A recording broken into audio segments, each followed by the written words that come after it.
Today we have a fireside chat with me and my mentee from Kosovo, Hannah, and also a couple of guests from same program, the Global Women Mentorship Program from Los Angeles. And Jam City, we have Jill Wilson and her mentee Danielle with us. My favorite part of the program was to get to meet Hannah, who's from Kosovo, which is a country I'm not familiar with, and I learned a lot about that country. I also learned about how businesses run there and what are the similarities and differences in what an woman entrepreneur faces there as opposed to in the US. So Uber Media is a data and technology company that leverages mobile data signals and to help business make decisions in marketing and in general business decisions. To be located in Idealab was very valuable. There are about a dozen companies in here, all experiencing similar challenges but different types of business. So we get to share a lot of insights with each other and we learn from each other. So it's very beneficial to be with other entrepreneurs in here. Tech is powerful for Pasadena, and why it's important to me is I have started my career in Pasadena. I graduated from Caltech, and right off the bat I stayed here and never moved ever since then, and it's growing and it's a vibrant community right now, and more businesses are coming to Southern California, in Silicon Beach and in Pasadena, so it is exciting and it's a great time to be doing tech business in Pasadena. The importance of coding, I believe, is going to be more and more so in the future as technology is the global language. Everybody's going to speak that language. It doesn't matter which part of the world you come from. We all can speak the same language in STEM. So I think starting from a young age, kids should learn coding, and whether they choose a technical career or not, they will be armed with a skill that will be useful for them in the future. It's a female panel of all women entrepreneurs. Someday I would love to just be in a panel of entrepreneurs, but in female we share something special because we are the minority in tech as well as in business leadership. So it is interesting and encouraging to speak to other women in the field. We share our successes and we share our trouble stories and we learn from each other. Good afternoon. Hey. All right.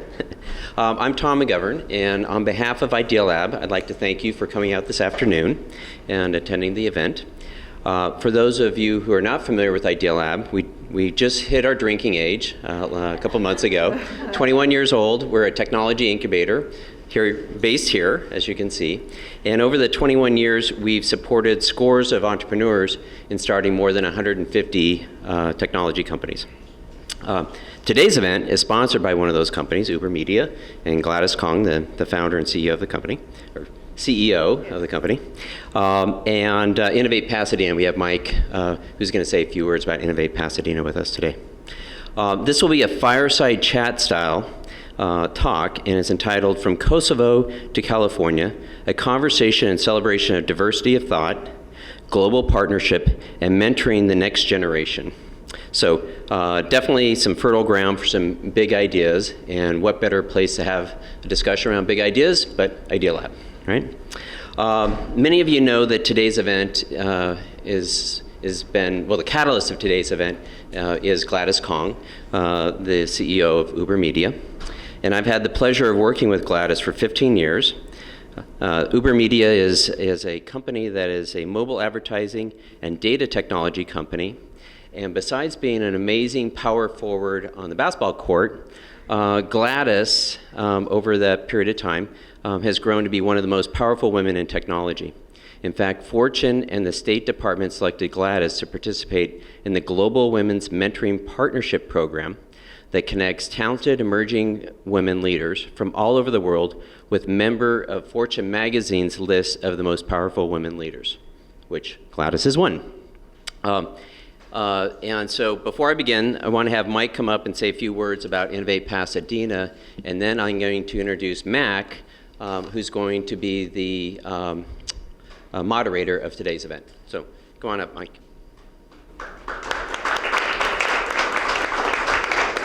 Thank you, Tom. Sorry. Thank you, Tom.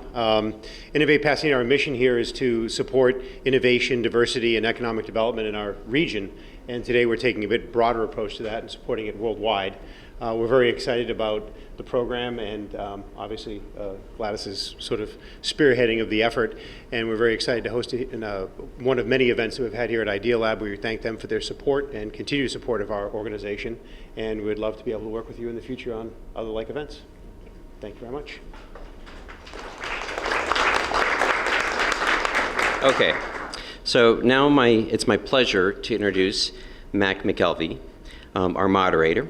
Mac is a force to be reckoned with in the advertising, technology, and entrepreneurial communities, a true Renaissance woman, one who has founded several companies, including Salient MG, which is a strategic marketing firm, which I believe some Idealab companies have worked with. And she is a contributor to Fortune, Entrepreneur, and other publications on leadership, management, and marketing innovation. Mac is a startup company advisor, which now you're going to get mobbed after this event, I think, of people looking for advice. And she regularly judges advertising award events in the advertising and technology space. She's also giving back through involvement in programs such as being a mentor to the U.S. Military Veterans Mentor Program, which sounds pretty awesome. Welcome, Mac.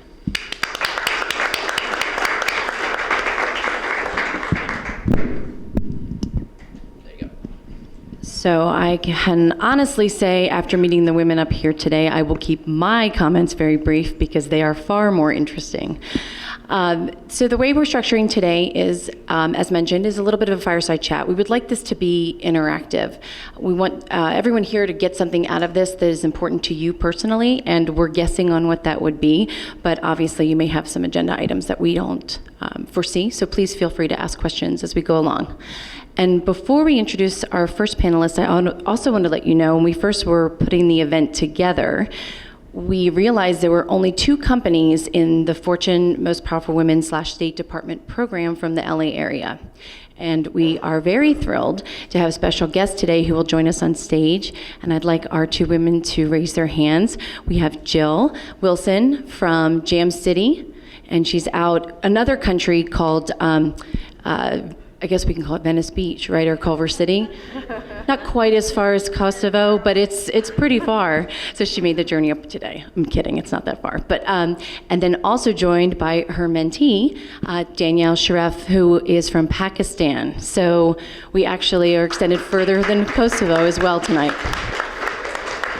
Part of our thinking bigger. So they were able to join us. So we're going to have them come up in a few minutes as well, so everyone can hear a little bit about their adventure through the program. But before we get started, I think it makes the most sense to introduce the people who have been part of this program, and to mix things up a little bit, instead of me introducing them, and instead of them introducing themselves, since they've had the last couple weeks to get to know each other, Hannah, I would like you to introduce Gladys, and Gladys, Hannah. Thank you very much. Okay. You start. Shall I start? Okay. I'm so honored and privileged to spend these couple of 2 weeks in Pasadena and to get to know this wonderful lady from China and spend 2 weeks with her. So basically, you have the honor as well to know Gladys Kong, who is technical CEO. Technical and manager and CEO of Uber Media, and which is the superpower of today.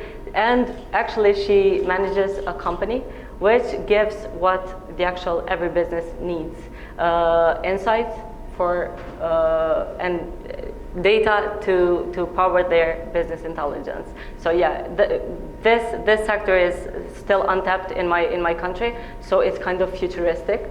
So it was my honor to get to know that from the best in the market. Gladys Kong. Thank you. The first thing I'm going to focus on and not to mispronounce her last name. So my pleasure to introduce you to Hannah Chiremi. And she's from Kosovo. And when I first heard that I got a mentee from Kosovo, the first thing I did is Google that.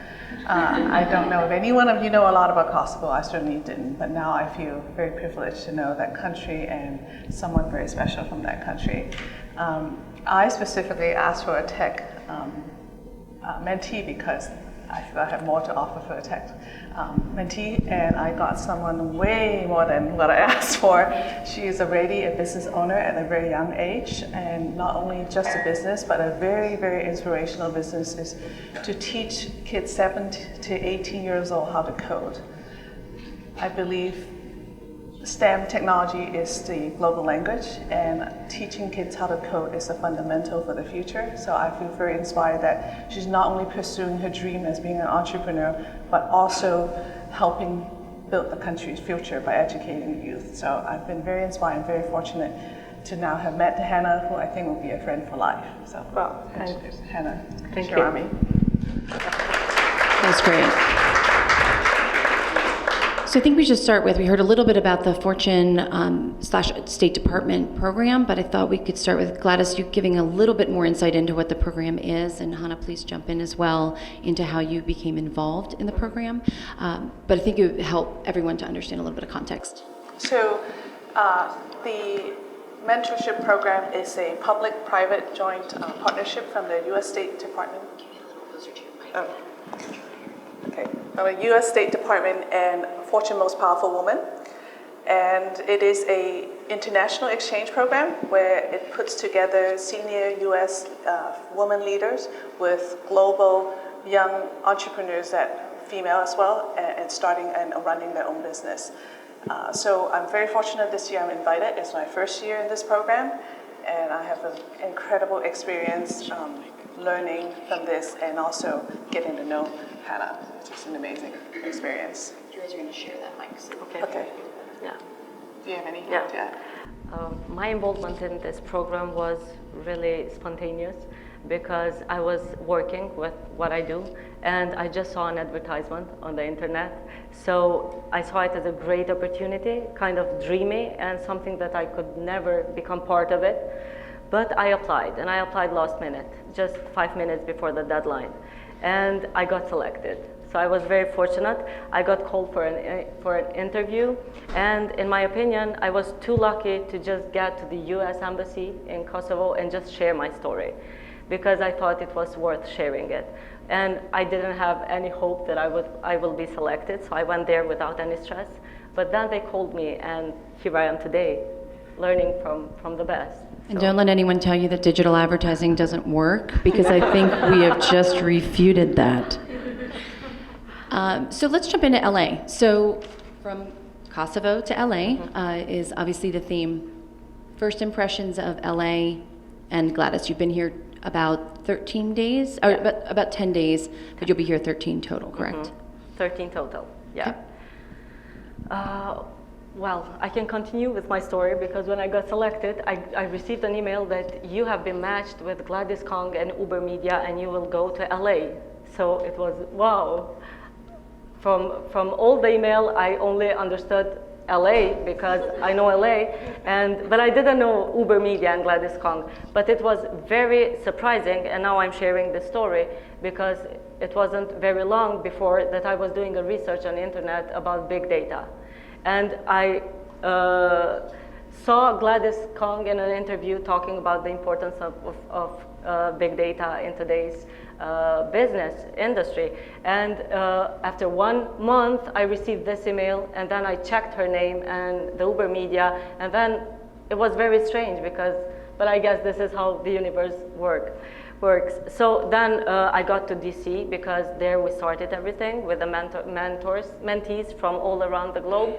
And after 1 week, I came to Uber Media and I actually become part of the team because they welcomed me and they shared everything with me. So I'm really glad about it. In regards to LA, my focus was not at all the LA because everyone is asking me, where do you want to go or what do you want to see? But my focus was Uber Media and Gladys Kong. So everything that I researched was that. But I got lucky because she sent me to Universal Studios and I did some tour and everything, and it's exciting. I like that you glazed over your favorite part of LA so far. Would you like to go ahead and let everybody know about the highlight of Universal Studios? I did the Harry Potter ride. That was impressive. I was like the happiest person on earth after that, and I would do it again.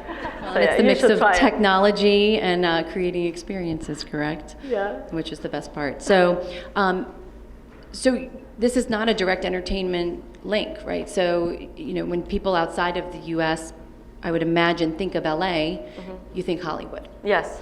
But obviously, everyone in this room, primarily, I would imagine, have nothing to do with the entertainment scene or the Hollywood scene. This is a company, Idealab, and Innovate Pasadena is around technology, which is a passion of yours as well. So when you come to LA and see that there is this thriving tech community that is literally from the beach up into Pasadena and all parts in between, is that surprising to you?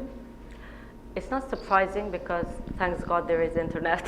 And yeah, I've been informed previously. I know that the future of technology is deriving from LA, basically. The SpaceX and all these big things. Uber Media, what does is huge, for example. So basically, I was informed previously, and I was very glad to come here and just to be part of, to kind of taste the feeling of where technology is transforming the future. Interesting. Well, and for those of you that may not know, Gladys is also not from Pasadena originally, not even from the United States originally. So do you want to talk a little bit about your background and how you came to be here? I was from Hong Kong originally. I think a lot of you know that. I came here. I came here when I was. Use this one too. Like this? Technology is failing us today. Okay. Good. I came here when I was to attend high school. I actually started in Northern California, and I came to Pasadena to attend Caltech, and I've never left Pasadena since then. This is how much I love Pasadena. So I've been here for a long time, and it changed a lot from when I was in college to where it is today. The tech scene has evolved a lot, and in general, Southern California has developed a lot in being a technology center with Silicon Beach, a lot of new thriving companies starting Pasadena too. A lot of companies are coming in to start their business. So a lot has changed, and I think it is really a vibrant technology center now. And you mentioned before, so it's interesting. So your native language is Chinese? Cantonese, yeah. Cantonese. Albanian? Yes. But you share a common language, and you mentioned a little bit about this earlier. Yeah. Which is what? Technology. I think technology is a common language. When we share what we do every day, there's a lot of similarities. And in what my kids learn at school and what she teaches the kids in Kosovo is also very similar. Universal language is coding. I think it is going to be more and more so in the future. So the importance of a program like the State Department, Fortune Most Powerful Women, the Global Mentorship Program, why is something like that so important? I'll tell you my perspective, and then you should. For U.S. company like us, we started here, we grew here, we mostly focus on doing U.S. business. It's very interesting to get a different perspective from another country from across the world. For us to expand, we love to hear about other perspective, and I do believe in building my team as well. I think diversity is important. Having diversity of opinion from different people with different background, gender, culture, everything is important to bring a broad viewpoint. And I think participate in this program give us a broad viewpoint of how other countries are looking at technology, how other countries are looking at data, for instance, because I think data is one thing, but having a lot of data, but how you use it. So I loved hearing how Hannah used data in her day-to-day business, and that's opened my eyes to other perspective. Why is it important to me? I would think Kosovo is a very small market, and the way that we do business is really new because the private sector started just on 2000. Because prior to that, there was war and there was political issues and everything, but basically the private sector started in 2000. So to have the opportunity to become part of this program is really huge for me because I have had the chance to come here and to actually touch things and see reality, not just read from the internet and see in documentaries, but actually see how things are managed in US. And apart from that, having the chance to meet 21 women from 15 different countries is huge, because my country is small and there are not many international people. And during my life, I never had an international friend. So all I get to learn from others is basically what I know. I don't get to hear many new things. So the first week, meeting all these amazing women from different countries was a life-changing thing. Because now when I go back, I will have 21 friends from all over the world, and which are welcomed in my country, and where I can go to and visit their countries. So yeah, it was worth it in every aspect. Well, let's go back to your country for a minute, because I think that's a very interesting story that you were telling me earlier, that a couple of things. One is, so there's 1.8 million people in Kosovo. Yeah. There's how many in LA? 6 million? So 3 times the size of the city. But you were talking a little bit about the export, the big export, your big industry in Kosovo. Can you talk a little bit about that? Yeah, the interesting thing for the country is that there are 1.8 million people, but the majority of the country is young, youth. Like up to 50% of the country is around age 25. So there is huge potential. And it's like we have this family culture that you have to definitely graduate, not particularly become doctor or lawyer, but you have to graduate from the university. So basically every other youngster there has a graduation degree. So there's huge potential, and there are young people with strong English skills, and what is going on right now there is export in IT services, because the main focus is there, how to employ these youngsters, and the government's focus is completely in that aspect. So what is happening right now is many companies basically developing apps, softwares, and outsourcing business processes and call centers. And that was the impetus to you starting your company?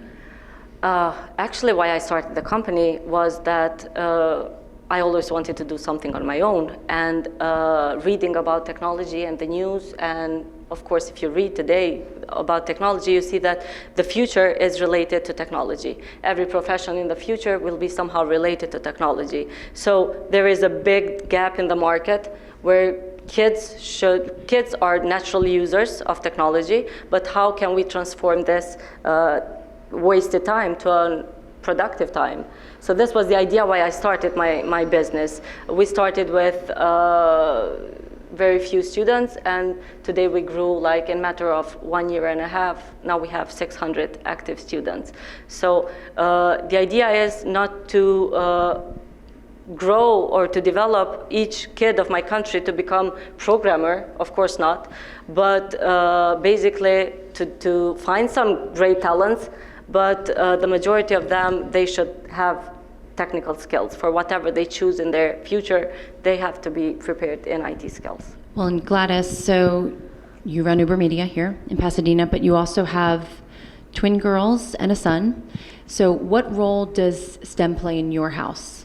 A big role, especially for my twin girls. I mean, for me, I don't know if they're ever going to choose engineering or technical field, but I don't want them to be afraid of it. I want them to look at that as an option, that they are not afraid of math, they're not afraid of science, they're not afraid of coding. So at a young age, I expose them to all 3 things, and hopefully me being able to do some math and helps them, encourage them that girls can do it too. So I want to open their eyes, want to open their world so that technical area is a choice for them. And if they choose not to do it, it's because they want to do something else, not because they're intimidated by it. Increasing coding literacy. So you guys have both mentioned that this is extremely important. How does this become part of an ingrained education track here and across the globe? How does this really become ingrained? What are the steps? I think first we need more companies like Digital School and UCode to educate our youth, taking the time instead of playing on the iPad. These are Idealab companies, I'm UCode is an assuming? Idealab Okay. company who's here as well. And it's a very similar concept in teaching kids in how to program. And I think it's to turn the time that kids are interested in technology, they play with the iPad all the time, to turn it into a skill that they can use down the road or even in college to help them, even if they choose a non-technical field, to be more affluent in technology would never hurt them. So that's what I think we need to do, is start having more programs, more easily accessible, and where parents are encouraged to put their kids in after school. When we were joking beforehand, and I want your answer as well, we were talking about, are there programs for people who maybe aren't young that could learn coding? So be curious to know if it's something that folks are thinking about, because there's some of us that aren't in school anymore that might be a little embarrassed to ask. Yeah.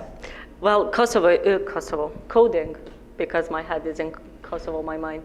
Coding is definitely the next big thing. It's the thing that there are being taken a lot of initiatives all over the globe, and I think they all started from US, because US has developed so many platforms which are very suitable for kids, and they made it so easy for them to learn coding. So what I think needs to be done, apart from the aspect that Gladys just mentioned, like companies like we do, but also educate the parents. Because I see that parents who bring kids to my school, they are not really aware of the benefits. Maybe they just bring them to get some time away from the devices. And it's not just that, it's more deeper than that. So I think we have to play a big role in educating parents and making them aware of what the future is coming, because many professions that exist today will not exist tomorrow. So, but technology will be definitely there. So parents, maybe government, taking some more initiatives and supporting these companies, and that. That's great. And yes, there are ways for you to learn coding. I wasn't asking for myself, I was asking for a friend. I don't even know what you're talking about. With that, I think it's a good time to bring up Danielle and Jill, if you would join us up on the stage.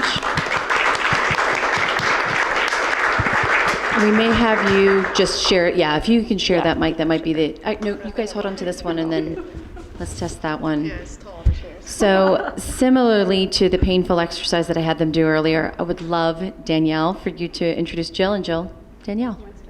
Okay.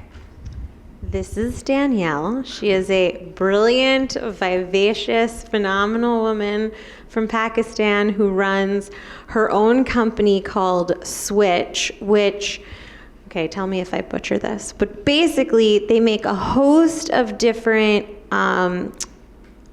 what is the equivalent of apps? Programs. Yeah. Programs for non-smartphones through SMS and other technologies. So, for example, there's a healthcare one where they will send SMS messages about particular things people can then call in for sessions to hear about, or they write back and they get links to articles about various things. I'm butchering it, I'm sure. It's phenomenal. She's phenomenal, and I'm very lucky to have been paired with her. Hi, everyone. First of all, thank you for the opportunity. Jill Wilson is the woman extraordinaire.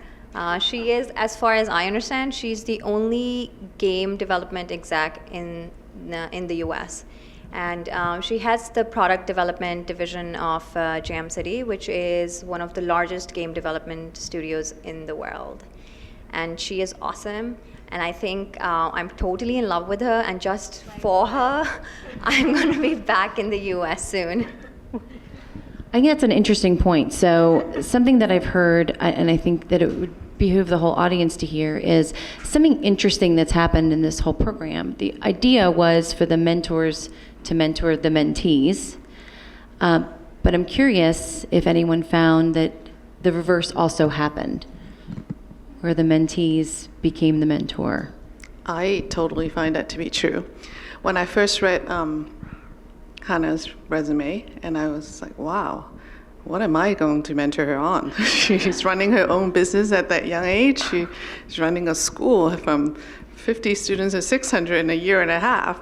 So when she came, I was like, how did you do that? And she told me her story the $1,000 she didn't spend going to Bulgaria skiing, instead of buying 10 computers to start her business. It was an amazing story. But more importantly is for me to learn how, with so little resources, I mean, in the US, in the startup world, we always say we all have limited resources, but it's a different scale of limited resources. She started her company with 1,000 euros. I mean, when we raise money, we don't raise $1,000. So it's a different scale. For someone to have that passion and that drive and determination to start something, it's amazing to me.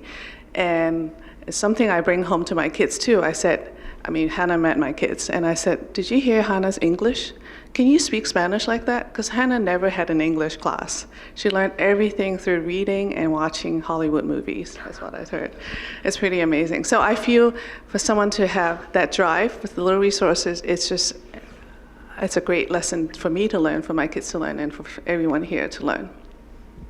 Thank you. Jill, same question for you, I think. Oh yeah, exactly the same thing as Gladys was saying. When I first read Danielle's resume, when I got it, I thought, this is a joke. I'm the mentor? This is crazy. It's definitely been a mutual relationship where I feel like I'm extraordinarily lucky to have been able to learn from Danielle during this program.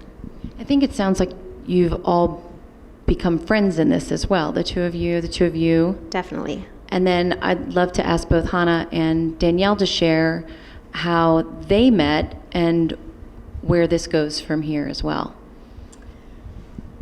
So we first met in DC, and I knew that this is somebody that I want to work with in the future.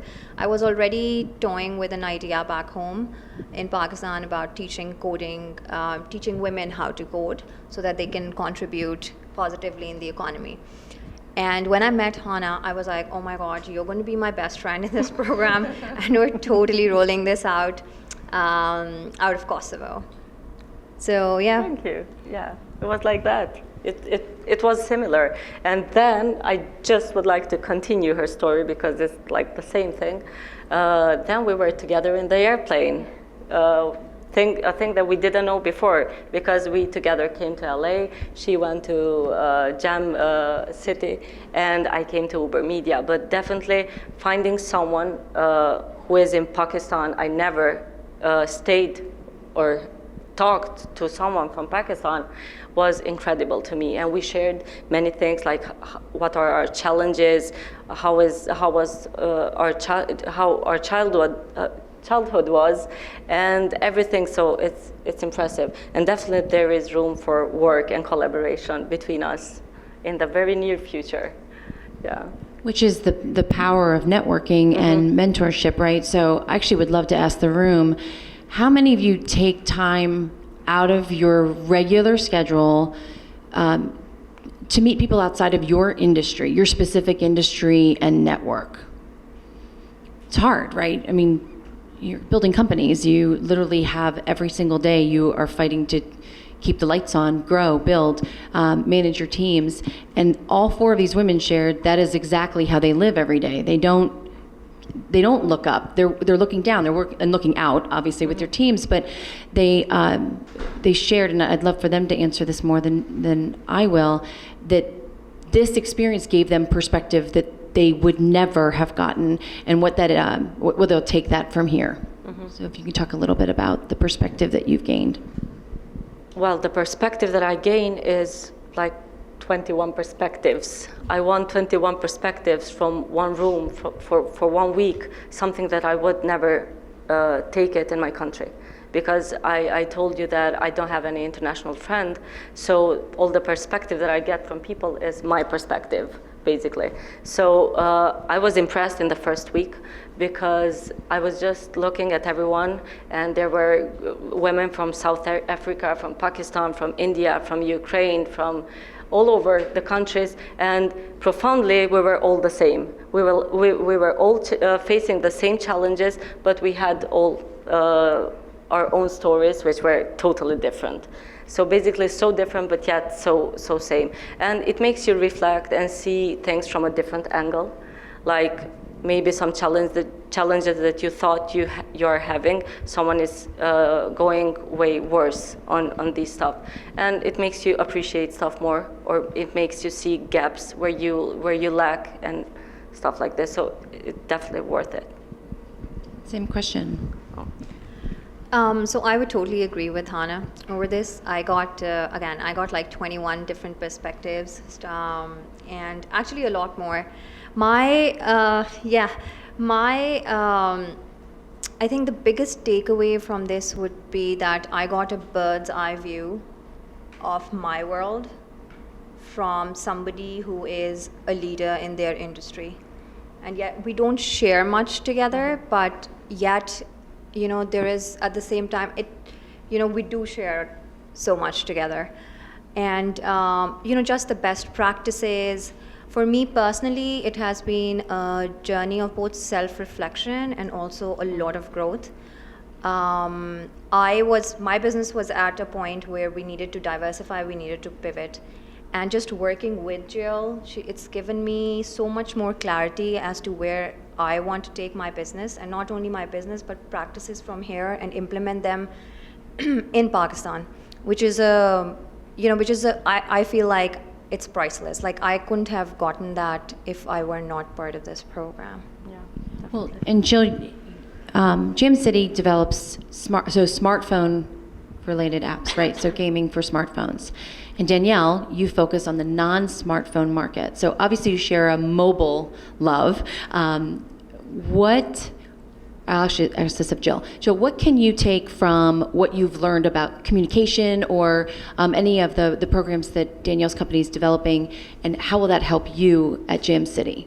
Well, I think Danielle does a uniquely great job at assessing the marketplace, seeing the holes that are there and how she can address them, and the way that she and her team decide new segments of the market that they're going to go after, new products that they're going to offer them, and how she sees the spaces that she can jump into.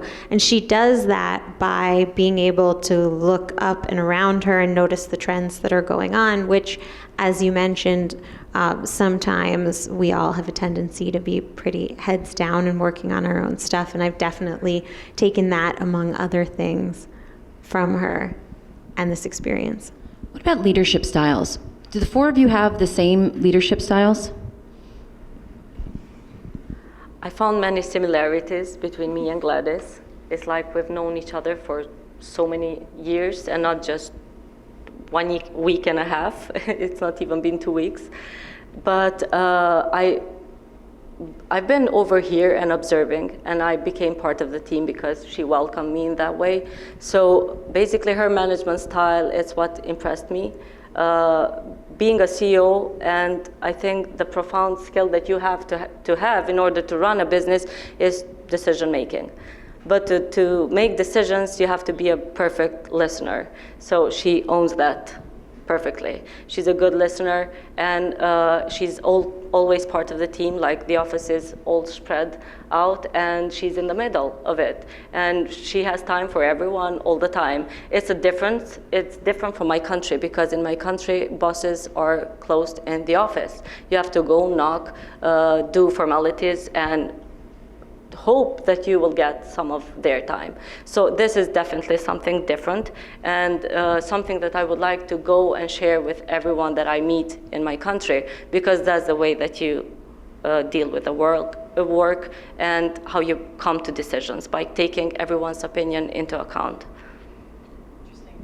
Now, Danielle, Pakistan. How does the culture there drive maybe some of your leadership style, and has this experience taught you maybe there's alternative ways to go back and lead?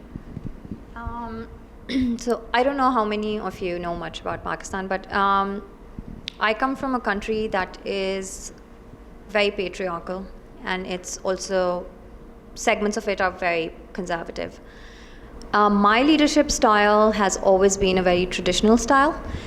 And it's partly because I am in a very small tech industry, and being a woman in a small tech industry dominated by men, that is naturally, you have to be up on your feet all the time, and you have to I felt like, you had to, I always was on the offensive. Jill's leadership style is a very non-conventional leadership style. She's a fantastic listener. She has time for everyone. And she really listens and processes and then, executes. For her, it's more of a coaching style than anything. And I felt like that is something that was totally lacking in me. And I would totally take this away with me, because I had never seen somebody be this effective with such a style before. Before we jump into questions from the audience, because I'm hoping that all of you are thinking of some pretty brilliant questions to ask, let's talk about something fun that we don't know about Kosovo and Pakistan. So tell us something fun that we don't know. Maybe how you celebrate the 4th of July. Oh. I swear, this is an absolute setup. Yeah, Kosovars are basically the biggest fans of US in the world. Like, you don't have biggest fans than us. As soon as you enter the capital city, which is Pristina, the place where I come from, you meet Bill Clinton's statue. But it's kind of deformed, so you not only meet him, but you get to laugh at him as well. So yeah, we celebrate 4th of July. The country is all happy about the independence of US. But it's all for a reason, because US helped us go out of the war during the 2000, and we are still very thankful. And I think this will continue, will become tradition, as it already became. Yeah. We've seen pictures now of Kosovo, so this is also sponsored by the Kosovo Tourism Bureau, I think after today as well. Yeah. But it was a fun story we thought we'd share. Yeah. And Danielle, besides your desire to see the food trucks you follow on Instagram, this is a fact, by the way, learned this today. Tell us something fun about Pakistan, and tell us about your food tour of LA. A fun fact about Pakistan. I feel like Pakistan is a very misunderstood country. We need a great PR agency. Maybe Uber Media can help us with that. I come from a country of Malala Yousafzai. I'll give you just like a couple of facts. We have, in terms of broadband, we are the 6th largest in the world. Most of the footballs that you play with, even the American football, are manufactured in Pakistan. 60 to 70% of them. Yeah, so these are a couple of fun facts about the country. We have the 2nd highest mountain in the world. We have the best mangoes in the world. Mexico has nothing on us. So yeah. Yeah, so about LA, first time when Jill reached out to me, she was like, don't feel hesitant if you have anything, if you want anything to see in LA, to do in LA, let me know and we'll arrange a trip for you. What is it? Just let us know. And the first thing that came to my mind was food trucks. I'm a big foodie, and I was like, food trucks. I don't care where you take me, just take me to food trucks. But you follow them even before you came. So yeah, I am a food truck stalker, and so this is actually a thing. I'm learning this is actually a thing. So I follow food trucks on Instagram, and when Jill took me to Abbot Kinney on first Friday, I saw the grilled cheese truck, and I was like, oh my God, this thing actually exists. Yeah, so that was a lot of fun. The power of social media. We've learned that digital advertising works. So I don't know what everyone's fields are, but we're learning a few things from our friends from across the globe. Jill, I'm going to go back to you. So you want to learn about the country of Venice? I do. I want to learn. Are there any landmarks in the country of Venice? Far away. Venice Beach. When you got into the program, how did you get introduced to the overall program, first of all, and then how did you think it was going to be, and how is it? Those are 3 questions. Okay. How'd you get involved? What did you think it was going to be, and how has it been? So I got involved through Fortune has a women's conference that I attended called Fortune Most Powerful Women, and they had information about the program there, and I thought that it sounded like a fantastic opportunity, so I applied right away. I thought that it was going to be me mentoring somebody who is extremely junior in their career. It's not even close to that, as I mentioned before. It's been a very mutual experience and rewarding. And so my impression of it was that I was going to get somebody who is pretty junior, and it has not been that. It has been wonderful. Love that. Well, I think one thing we did mention earlier that I think we should mention is just like everyone that comes to the United States, they spent their first day at the White House. They met Ivanka Trump and a lot of the new administration. So they did the DC tour, come to LA and had a great LA experience, and now they go to New York. So they're kind of hitting three of our major cities. But, we told them this is exactly what everyone does when they come to the United States. So this is not special at all, right? That's just your first day is pretty much what you do.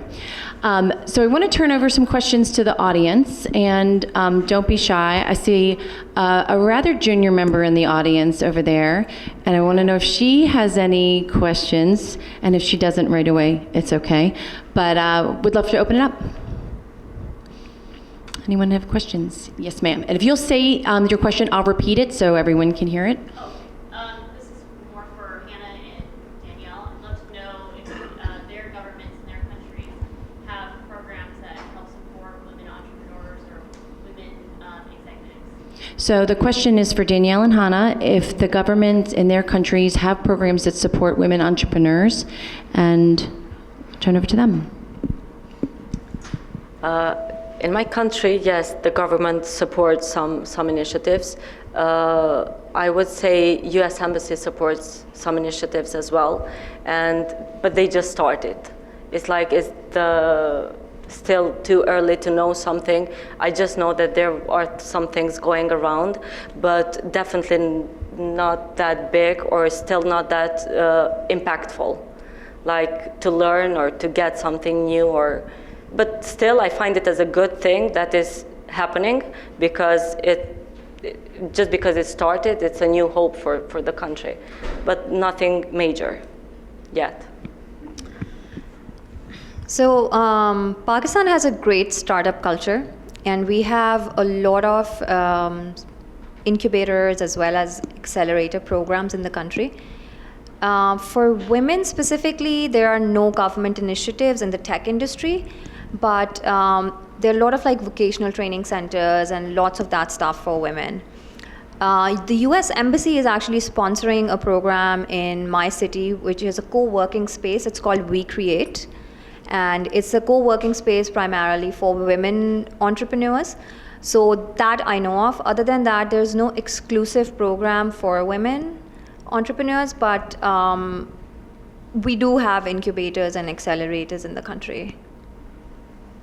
And then I'll follow up this a little bit. So, Jill, do you have a formal mentorship program within Jam City, or is it more informal today? It's more informal. So we are just under 500 people, and I have office hours twice a week, which is 2 hours twice a week that I set up and have the women in the office know that they can come in and talk about whatever's going on, any challenges, everything in there is confidential.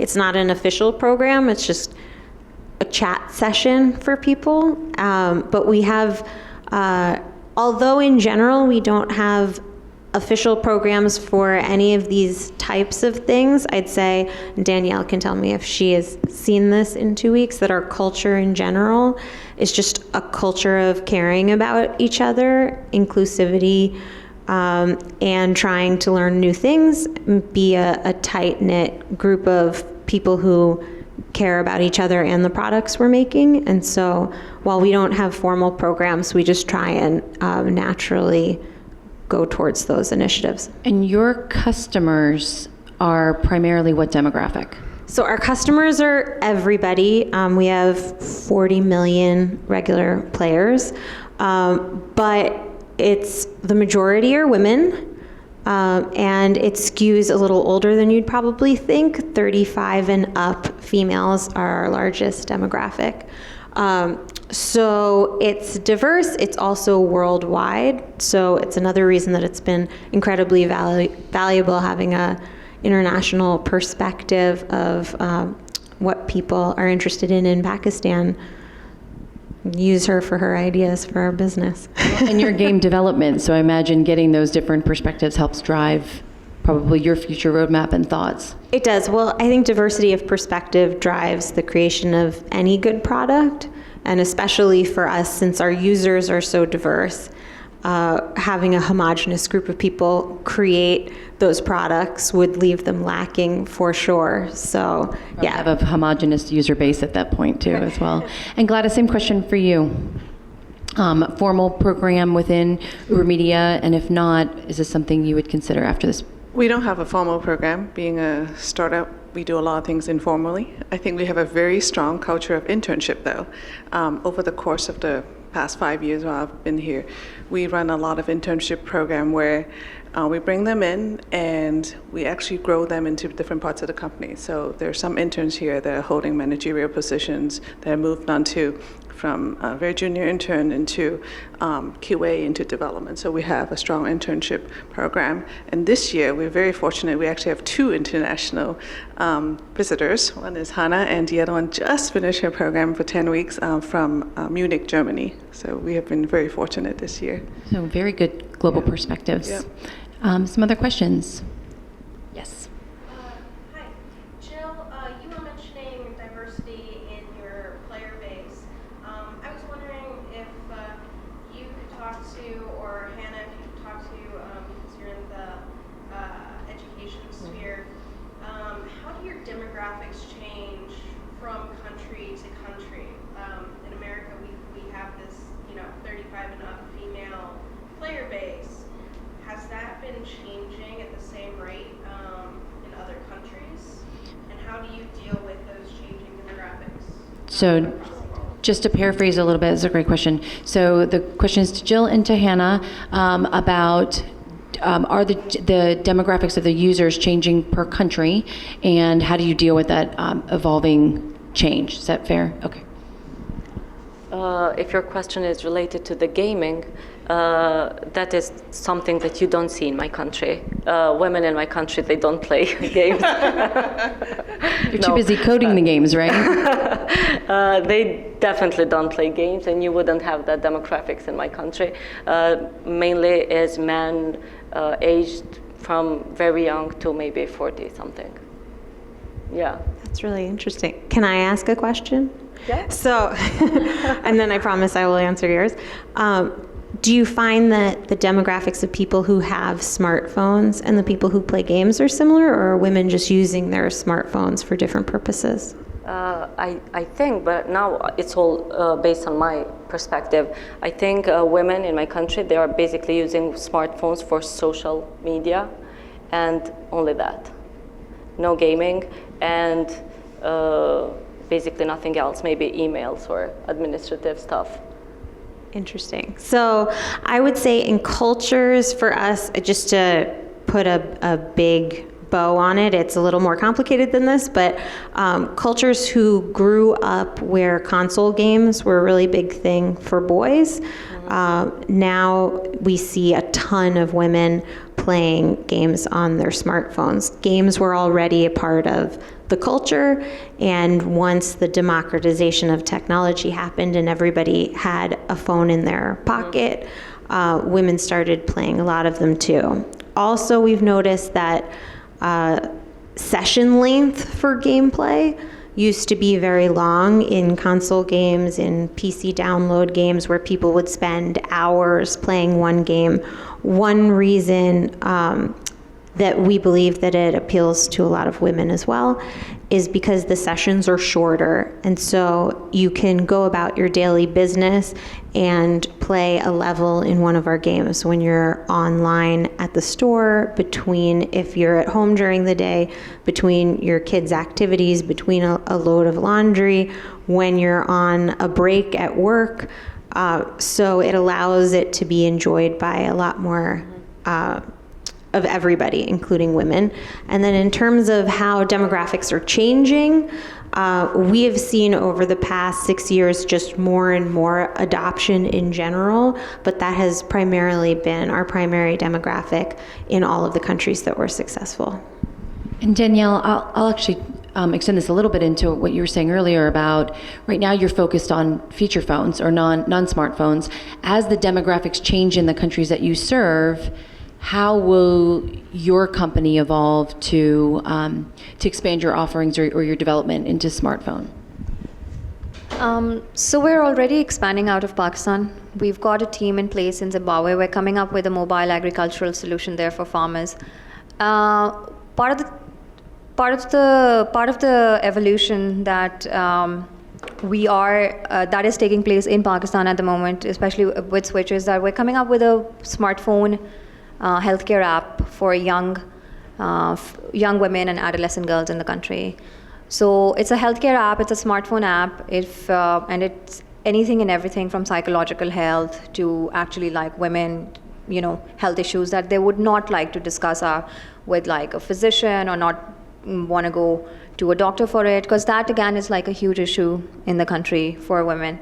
So in terms of Switch's direction, which I actually needed help with, one of the reasons why we were paired with Jam City is where we're going to evolve. So for us, the natural transition is smartphone apps, and we're personally like very, very interested in, now that we've seen the operations in Jam City and how things work and how where gaming is going, is exploring the fields of gamification of education as well as gamification of healthcare. And when we say that, this will primarily be, if we do it, it'll primarily be for the developing world, starting with Pakistan, South Asia, and then moving on.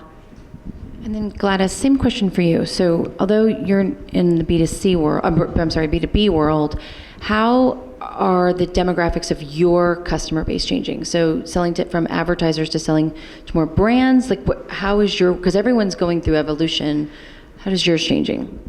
So as we started into mobile, so there are 3 types of business that we do. Advertising, which is where we started, and now we more into data as well as measurement. So there's 3 lines of business. I think the demographic change as we go from advertising to more data-oriented type of projects. We expand our demographics and client base a lot because every company needs data today, and mobile data should be used in a lot of different business decisions, and we are expanding that way. So in advertising is brands that need awareness or driving a specific product, but today we are dealing with retailers or companies, corporates that are looking at retail decisions or business decisions based on how their foot traffic is doing and competitive analysis, how they're doing relative to their competition. So we do a much broader set of clients now. So it sounds like change is a constant for everyone on the panel. Yes, sir. I had a question for Danielle. So is there any cross interests like between food trucks and Pakistan and Los Angeles? So maybe what concepts could you use in Pakistan? Oh, so what food trucks are you packing in your suitcase to take back with you? And what kinds of ideas could they use here in Los Angeles? Good question. I'm definitely bringing that grilled cheese truck with me. Or starting your own when you get back there, right? Or starting my own. I started a froyo. I introduced froyo in the country, and I experimented with that. This was when, food is my ultimate love. So I had to get into food. I did froyo for a while, and So take it. So what we have from this is you need to start Instagramming are there food trucks in Pakistan?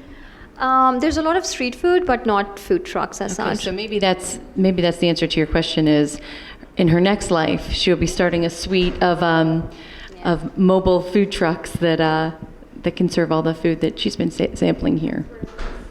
I guess I had a question for Jill. So so the games on Jam, are those are they use interaction skills, or are they intellectual, or what types? Yes, and yes. They're perfect for everything. So Cookie Jam and Panda Pop are our two most popular games. We make match 3 games, like match 3 pieces of something together, pop 3 light-colored bubbles to release a baby panda that comes down and goes wee as it lands. They're intellectually stimulating, they're adorable, and they're really good use of your time. Well, and actually, that's a good point, because Hannah, maybe you could tell a little bit about the curriculum that you're using, that it's based on games, because I think that's actually a good segue. Basically, kids, how they start learning, they start by learning to create their own games. So it's really good thing if they can create their own game and play it and share it with the kids in their classes, because they can put it on the Play Store and then they can download it and play their friend's game. So it's kind of interesting. The curriculum is 3 years curriculum. We have put together some pieces of what we found would be most beneficial for them, and then we adopted some other things that we thought they should learn. Definitely they should learn. So how it starts is that we focus very much on teaching them the logics of the programming, teach them how to think like a programmer. So they go on 8 months learning programming concepts and the logic, and then they go through Scratch, which is a programming language dedicated for kids, where they can create their own games on that stage, and then they continue by learning web development, app development, and then they get more advanced into JavaScript and C++ and computer sciences. So it's a 3-year. 3-year curriculum. We have time for one more question. Yeah. Oh yeah. Could you? Was there somebody in your life that was influential or inspirational to you to get you into being an entrepreneur or a leader in technology? Can you tell about that? So the question is there a person that got them interested into becoming an entrepreneur across their career? It's for everyone? The question? Okay. My father was a professor, biochemist, a university professor, and my mom, she's a psychologist for education. So basically I grew up in a family of professors. It was nothing related to business. But my granddad, he was a businessman, because during his time he was the director of tourism in Kosovo. So basically the only person in my family was him doing some business work. But my sister is 8 years older than me. She's a very career-oriented. She works for World Bank, but she doesn't do business, but still she's an economist. So I basically don't know from who I got the business part, but the hard work and the prosperous thing and everything is from my parents, definitely. And the support, that was the biggest thing, because my mom always used to tell me, you can do more, you can do on your own, and whatever you want to achieve, you will achieve. So basically that was the strongest thing that made me go through everything. I think there are 2 people in my life. My dad was a teacher, and he met my mom at teaching school. And I think the year I was born, he told me he took a big risk and he started his own stock brokerage. And he risked, obviously I'm the 3rd children of the house, so obviously he had to keep raising the 3 of us, and he took a risk and it paid off. And from then on, he do other businesses. So that to me, at a young age, has inspired me that sometimes you have to take a risk in life if you want to pay off, or you can do the same job for a long, long time. So he has been my inspiration. And then at college, in my sophomore year, I took my first summer internship. That could be the reason why I'm so strong on internship, is I met the founder and CEO of Bill Gross of Idealab, and he was my first mentor. And I look at how he ran his business and how he had me prototyping new concepts was very inspirational to me.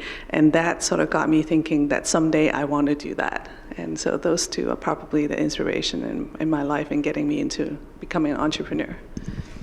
And Jill? So my parents were incredibly supportive as well, but as somebody who is not an entrepreneur here, someone who works for entrepreneurs, I'll just share the perspective that I've only ever worked for companies that were startups when they were founded, which I highly recommend, because that's the point where you can just jump in and you do 10 million jobs. And then if you're taking on enough of the responsibility for what just needs to get done, and the stage when everybody pitches in, eventually you can grow departments under you and have a really big impact. So while I have not started my own company yet, I'm looking forward to doing that in the future. But if you're not going to do that, I recommend working for people who do right from the beginning. Danielle? So my father is a soldier, and one thing that he's always told me when we were growing up, so we're two sisters and one brother, is that there was no discrimination between like a boy or a girl in my family. And he introduced me to Carl Sagan. I understand, like, some of you might know him. And he's been my... No, none of us know Carl Sagan, I can pretty much imagine. He's literally been like my biggest inspiration in life. And he says something he has this quote where he says that we are all made of star stuff. Like literally, we're all made of star stuff. And from a very early age, like my parents ingrained that in me, that you are special, each of you are special, and don't let anybody else think that you're not.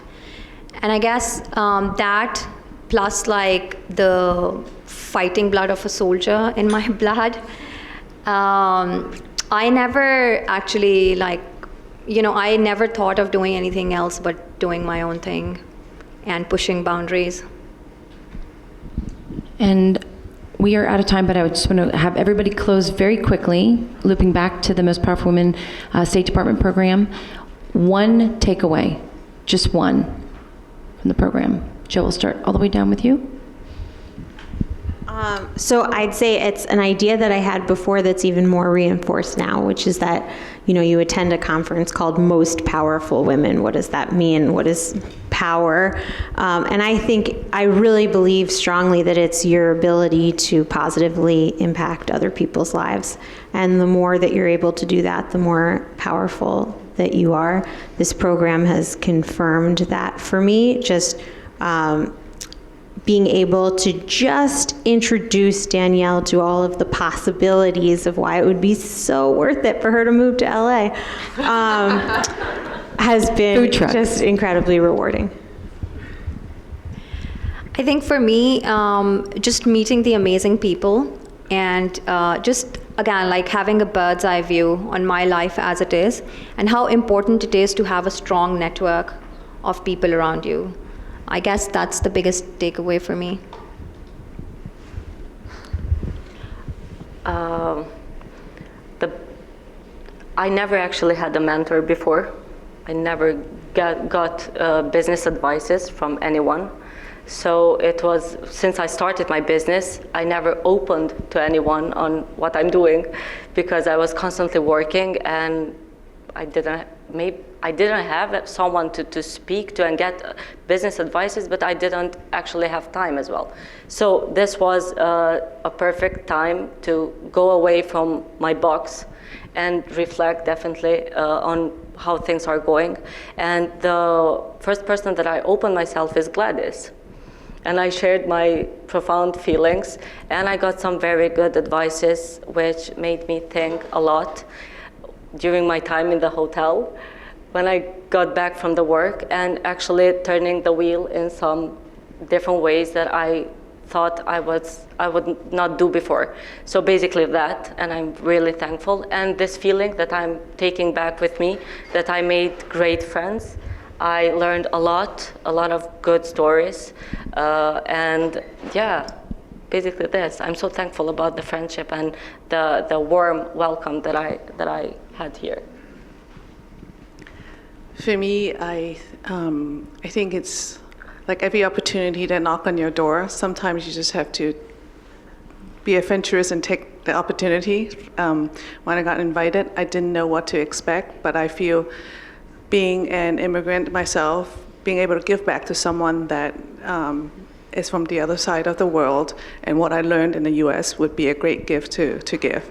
And for me, it's more a gift for me at the end of the day, because I learned so much from Hannah, and the perspective I gained from her upbringing, her world, and her business is amazing to me. So I think sometimes you just have to be willing to give, and then you end up maybe taking more for yourself. And I think just closing it out, I think, and they're going to be available if you'd like to ask them some questions after. I think just to wrap this up, the things that I think as entrepreneurs, as people in the tech community, and as just global citizens that we can take away from today, the overall program, even if you're not directly involved in the program, is how important mentorship probably can be. And you may be the mentee, believe it or not, or the mentor, but being open to mutual relationships where you can learn. I think I wrote some notes earlier today that I think we can all leave with, which is the power of global thought and getting out of your day-to-day to gain perspective, bird's eye view, gaining perspective, which is critical to business and overall growth. Mention mentorship, leadership, showing your team that you're willing to take other perspectives, that businesses evolve, they have to evolve. And I think these women are great examples of seeing the power of evolution. Education, and I think we've talked about STEM, and we've talked about the power of mobile. So I think those are some themes that we heard today, and I wanted to thank all of you for coming, but I'd also love to thank our panelists who've just been amazing, and like I said, they're here. So please feel free to talk to them, and thank you.